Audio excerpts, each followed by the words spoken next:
What is going on YouTube world? Welcome back to a brand new video. And today we have the OnePlus 12R, the device that was released in 2024, February last year. And I think it's a better buy than the updated version, which is the 13R. Overall, the OnePlus 12R is a great phone for the money. So to get things started, you have two variants of it. You have the 8 gig of RAM and 128 gigs of internal storage option. And you also have a 16 gigs of RAM and 256 version. Now I recommend getting the 16 gig version because the price difference is $499 versus $599. So if you're talking about $100 more to get double the RAM and double the storage, I think that's definitely worth it. And currently right now, you could probably find it under the $400 range, depending on where you purchase the device from. I was able to find one on Amazon, and unfortunately it's still at that upper $500 range. So be prepared to spend about $500-600 if you're going to get the 16 gigs of RAM version. So you're spending all that money. What do you get with the phone? So you're going to get a 6.7-inch Full HD Plus display. Now resolution, I believe, is about 1270 by about 27 and change. So basically it's past Full HD. It's super crisp, over 400 pixels per inch. It's a beautiful display. It's going to have the 120 refresh rate, 120 hertz refresh rate. And on the rear, you're gonna have a triple camera setup. You're gonna have a 50 megapixel wide camera, a 8 megapixel ultra wide, and a 2 megapixel macro. And on the front, you're going to have a 16 megapixel selfie. Now the camera on the rear can shoot at 4K, 60 frames per second. That's the max resolution.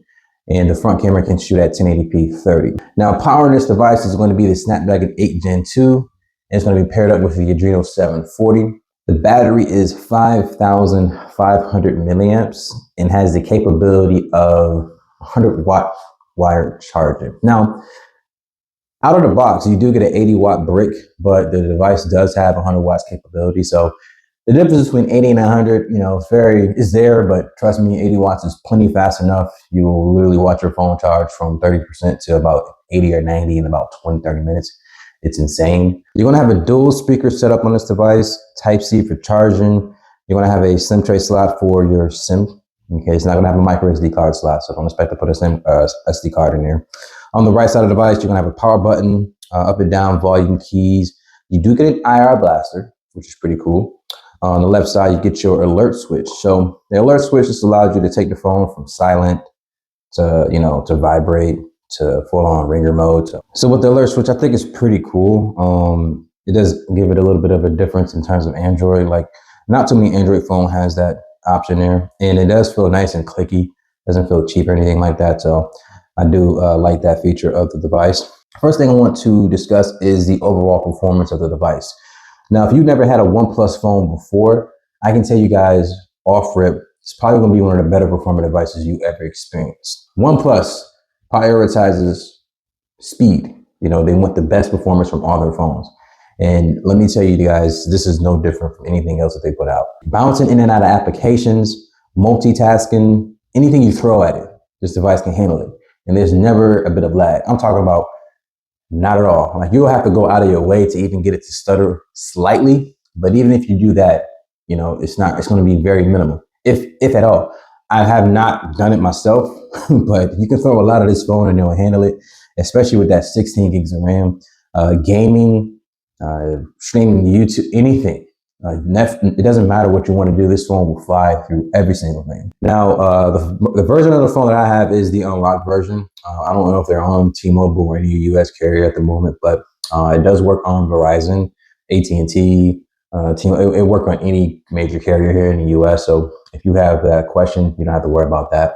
Call quality and everything was really good when I was using it as my daily phone.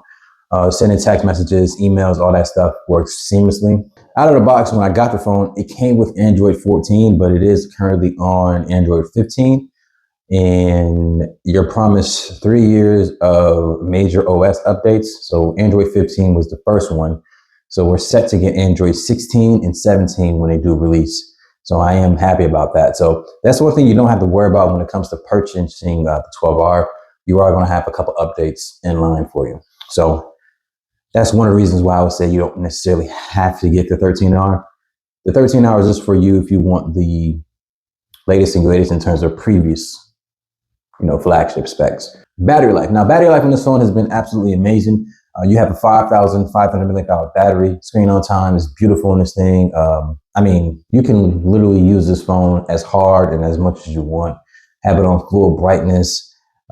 Play games like Genshin Impact, no issues, and you will have an amazing battery life. But the reason why I think it's really good and as well is because of the wired charger. Now, you guys understand something. You got a phone with already a really big battery.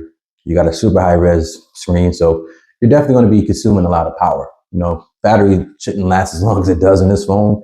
But even when you do get to 20% and you plug this thing up, you're talking about 20, 30 minutes. You're right back up to 70, 80%. And then you're going to be able to get another 6 hours. You know, so battery on this phone is incredible. And you also have a ton of different battery settings here. So you can like put it on adaptive charging, adaptive performance. You can put it in high performance mode, so where you can make the phone actually a little bit more snappy.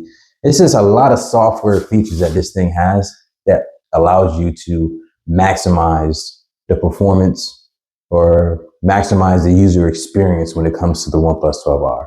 So as far as battery with this device, 100%, I think you're going to have an amazing experience. It's not going to be an issue whatsoever.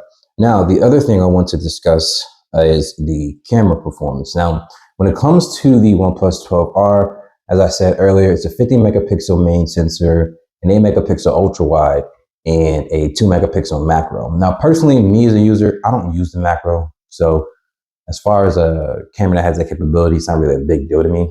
But obviously, you have that back there.